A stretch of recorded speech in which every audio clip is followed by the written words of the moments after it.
चाहे वो किसानों से जुड़ा हुआ मुद्दा हो या फिर मंत्री पुत्र का मामला हो, इन तमाम मुद्दों को लेकर वो घेर रहे हैं। और लखीमपुर खीरी में भी आगे आने वाले वक्त में चुनाव होने हैं। क्या होगा इस पर जवाब आपका? देखिए, इनकी बात की विश्वसनीयता आप केवल इतने से ही समझ सकती हैं चित्रा जी, कि पहले ही लाइन में इन्होंने क्या बोला कि डिंपल यादव, धर्मेंद्र यादव और अक्षय यादव को एक साजिश की तरह भाजपा के नेताओं ने हरवाया। भाजपा सरकार की मशीन मतलब ये चुनाव आयोग हराए गए, कभी नहीं हारते ये लोग। अब बोल लिया भैया ना, अब काहे को उसको रिपीट करने से जीत जाओगे क्या? हार तो गए हो ना, तो मानो उसको। तो इसका मतलब इनका समाजवादी पार्टी तो बहुमत की सरकार बनाने जा रही है, आप हारने जा रहे हैं। इसी बात को कह रहे हैं बार बार, यही ईवीएम का बहाना। अभी 2 महीना पहले भी इन्होंने ईवीएम पे प्रश्न उठाया, अभी दूसरे चरण का, पहले चरण का चुनाव हुआ, फिर ईवीएम पर उठाया। कोई आरोप नहीं लगाया, आप तो खुद नया सवाल पैदा कर रहे हैं। आप हमारे आरोपों का जवाब दीजिए। उत्तर प्रदेश की जनता आपसे जानना चाहती है, आप जवाब दीजिए कि किसानों 800 किसान शहीद हुए, आपने उनको शहीद का दर्जा क्यों दिया? अरे प्लीज जरा एक दूसरे के किसानों के, ठीक है अरशद आबिद साहब, एक ही बात को 20 बार दोहराने से क्या होगा? आपने सवाल पूछा था, मैंने जवाब मांगने की कोशिश की है ना। दोनों लोग साथ में बोलेंगे, ये कौन सा तरीका है? दोनों लोग साथ में बोलते हैं, बाकी मेहमानों का समय भी आप लोग खराब करते हैं। और योगी जी ने कहा है करहल में जाकर, आसमान से गिरे खजूर पर अटके। पहले कहा था कि आऊंगा ही नहीं प्रचार करने के लिए, करहल की जनता ही जिताने का वादा कर रही है। अब बार बार आकर प्रचार करना पड़ रहा है, अपने बड़े नेताओं को लाना पड़ा है अखिलेश जी को। इस पर भी जवाब दीजिए आप। नहीं, मैं चित्रा जी बोल रहा, तो इसलिए मैंने कहा कि देखिए, इन्होंने एक भूमिका तैयार कर ली है कि अब कैसे चुनाव आयोग, क्योंकि 3 चरण में इनको समझ, ये जो आ जाए यानी आ चुका है इनको कि हमें हमारी सरकार नहीं बनने वाली है, पहले से भी हम बुरे हालत में होंगे, तो इसलिए अब वो फिर तैयारी करने लगे हैं। उसी की भूमिका इन्होंने लोकसभा चुनाव के परिणाम पर प्रश्न चिन्ह उठाकर कहा। अब परिवार के संदर्भ में पूछा तो उस पर एक जवाब नहीं। बाकी आपने जितने भी प्रश्न उठाए, लगातार हम जवाब दे रहे हैं। कानून अपना काम कर रहा है, कार्रवाई कर रहा है, और जो लोग ने भी गलतियां की है उनको बकायदा उनको जेल में भी डाला गया है और उस पर कार्रवाई हो रही है।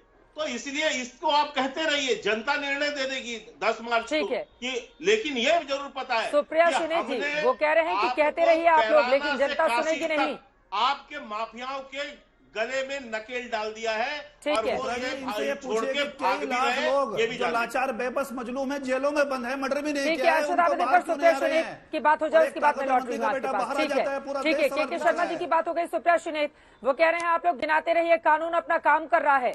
और साथ ही उन्होंने ये भी जिक्र किया कि जितने भी माफिया और गुंडे थे सभी को जेल भेजने का काम इस सरकार की ओर से किया गया है, और इसीलिए बुलडोजर भी सर पर दौड़ रहा है उत्तर प्रदेश में। नहीं, प्रत्यक्षम किम प्रमाणम, कौन सी कानून व्यवस्था की बात कर रहे हैं? कानून व्यवस्था के मुंह पर तो कालिक पोतकर आशीष मिश्रा आजाद घूम रहा है। आशीष मिश्रा को बेल मिल जाती है, किसान अभी भी जेल में है।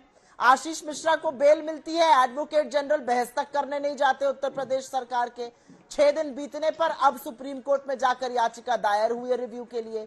302 में उनको बेल नहीं मिली, उन्होंने करेक्शन करा के बेल ले ली, ये लोग चुप रह गए। वो छोड़िए उस बात को। कानून व्यवस्था तो तब उजागर हो जाती है जब गोरखपुर में मनीष गुप्ता और लखनऊ में विवेक तिवारी और आगरा में अरुण वाल्मीकि की पुलिस कस्टडी में हत्या हो जाती है। कानून व्यवस्था की तो धज्जियां तब उड़ती हैं जब लखीमपुर में निर्वाचित सदस्य के साथ चीरहरण होता है और हाथरस होता है और इनके विधायक उन्नाव में दोषी पाए जाते हैं। चिन्मयानंद इनके नेता ने क्या कुकर्म किए, ये मैं क्या नेशनल टीवी में बताऊं। तो कानून व्यवस्था की बातें बुलडोजर चलाने से नहीं होती हैं, कानून व्यवस्था का पालन करना पड़ता है। मैं 2 और बात बोलना चाहती हूँ और ये बात यहाँ पर बोलनी जरूरी है।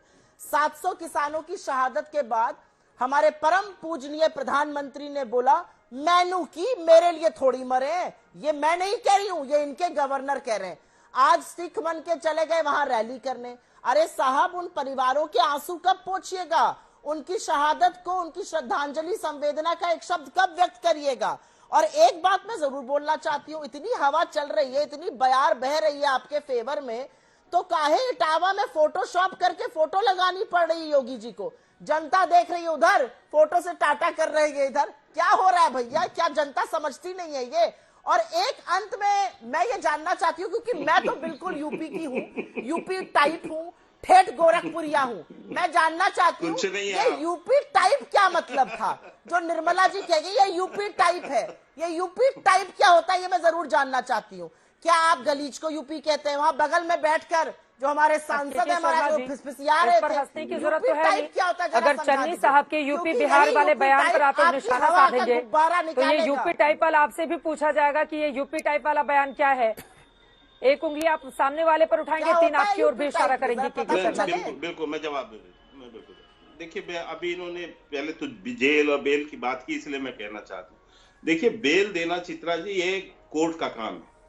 कोर्ट यदि उचित समझेगा तो बेल देगा, और बेल में बाहर है कहना तो बेल में बाहर तो सोनिया गांधी और राहुल गांधी भी हैं 5,000 करोड़ के भ्रष्टाचार के केस में, वो तो बेल में ही माँ बेटे घूम रहे हैं ना। लखीमपुर नरसंहार का मुख्य नामजद अभियुक्त है। बेकार की बातें मत करिए शर्मा जी, थोड़ा सा मर्यादा, थोड़ा सा कानून, थोड़ी सी नैतिकता बाकी रखिए। चटगुंडों की तरह बात मत किया करिए।